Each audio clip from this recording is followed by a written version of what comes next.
Welcome everyone to the third episode of my development diary series for the game Stormbreak.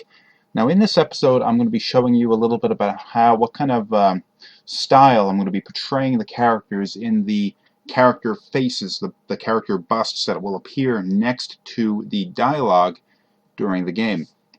Now because I'm using an old sort of old style 2D game reminiscent of the JRPGs that were released during the early 90s or maybe late 80s or whatever.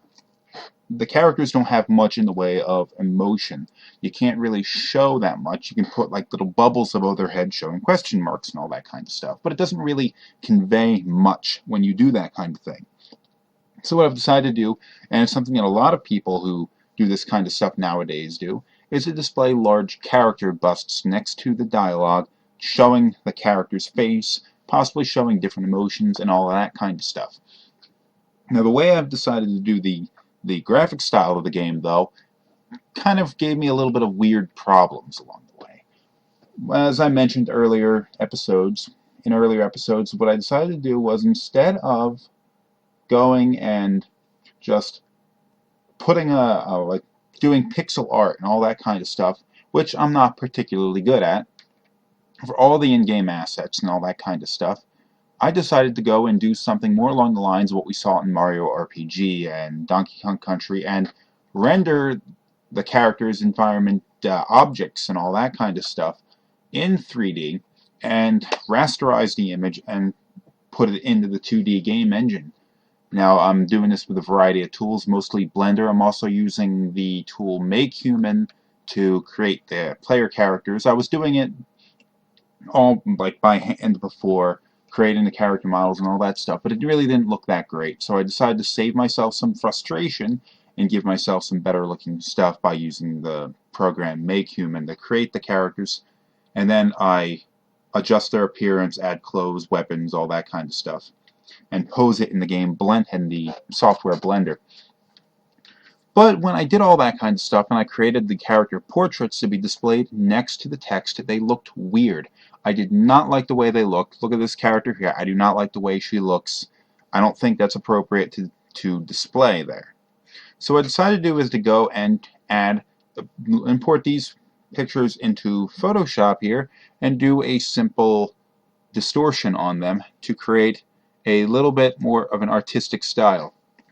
Now, as simple and as small as that is, reducing a number of colors available on the picture, got some color banding on the cheeks there, I've gone and I actually kind of like the way this looks, and it doesn't really look like a painting or a drawing or anything like that. It just got just enough of a look to hide the fact that it looks weird, in my opinion. The character we are looking at here is the first time I'm going to be showing this character in this series. All the previous demos and stuff, she wasn't present. Her name is Kismet, and she is actually one of the three main characters in the game. There are three. The other two, Ansel and Ambrose, you could see those in earlier videos that I've done. And the reason why I've yet to, this is the first time I'm showing this character, was for two reasons. One, she was the last of the three characters I created. I'd written the script about a year ago, and this character was the last character that I'd created, but I ended up liking this character enough that I gave her more importance in the story, and I ended up having to rewrite pretty significant portions of it.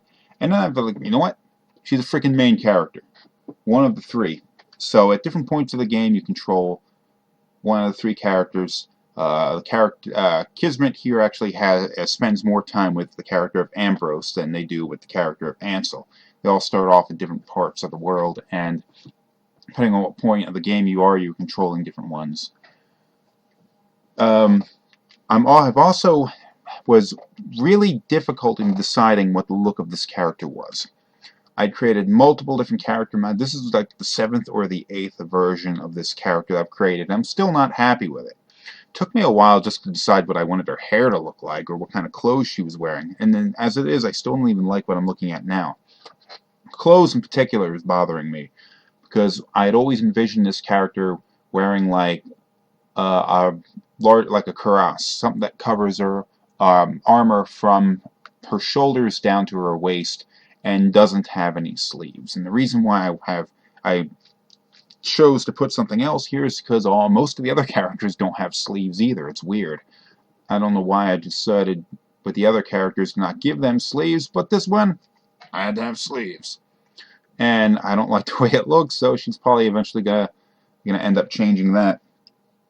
But she's gonna have a little bit more of an armored appearance later on, provided I decide to change this. This may still not be a final graphic, but I needed to, even though I wasn't happy with the way that the character was turning out, I at least needed to finalize a little bit of the graphics in order to continue on with the game, because I was unable to, I was starting to build portions of the game where she was in it, but I was using placeholder graphics that didn't look anything like what she was eventually going to look like, and that was starting to bother me. I wanted to nail down at least something.